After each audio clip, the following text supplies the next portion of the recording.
This is Rashida Williams, also known as Koko Da Doll. Koko was a black trans woman who was a musician and recently featured in the documentary Kokomo City. She is the victim of the third fatal shooting of a trans woman in Atlanta this year. She was 35. So what can we do about this? This graph from the Human Rights Campaign Foundation shows the factors that can increase the risk of violence against transgender and non-binary people. Now, I would recommend pausing and spending a bit of time exploring this, but for the moment I want to jump into a few things that we can do today to make a positive difference in reducing the risk of violence towards transgender and non-binary people. Number 1, educate your family members and other important people in your life about transgender and non-binary inclusion. Fear of the unknown and stigma can contribute towards them being rejected.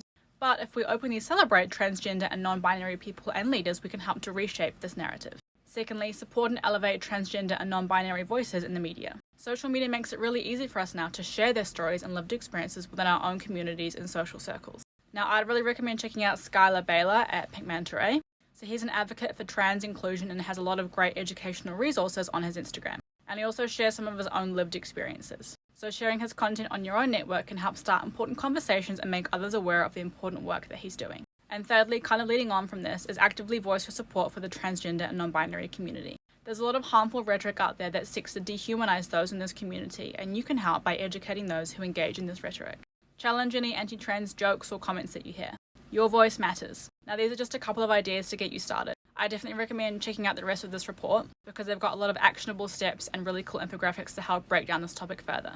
And as a side note, Kokomo City is set to be released in cinemas later this year. It's had amazing reviews since its premiere in January. It's been really celebrated for its candid depiction of Koko Da Doll and 3 other black trans sex workers. We definitely think it's going to be a film that'll be worth checking out. And if you've got any thoughts that you'd like to share with us or other viewers, let us know in the comments.